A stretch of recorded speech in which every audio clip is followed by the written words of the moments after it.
ছোটবেলায় দাদার জানাজায় গিয়ে প্রথমবার লাশ দেখেছিলাম। সেই রাতে ঘুমাতে পারিনি। চোখ বন্ধ করলেই সেই থমথমে মুখটা ভেসে উঠত।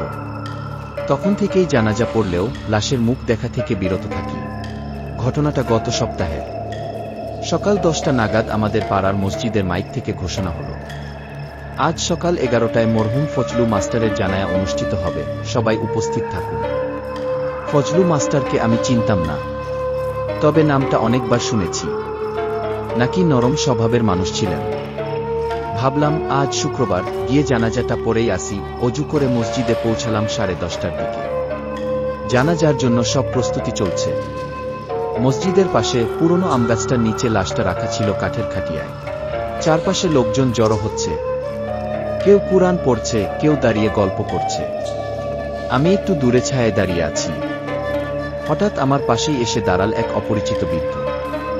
গায়ে ময়লা সাদা পাঞ্জাবি, মাথায় সাদা টুপি, মুখভরা সাদা দাড়ি, চোখ জোড়া অদ্ভুত গম্ভীর। তিনি আস্তে করে বললেন, মৃত্যু দেখতে কেমন জানো? না, শুধু ঘুমিয়ে পড়া না, অনেক সময় সেটা হয় অসীম শাস্তির দরজা দিয়ে। দ্বিতীয় পাঠের জন্য আমাদের সাথে থাকুন।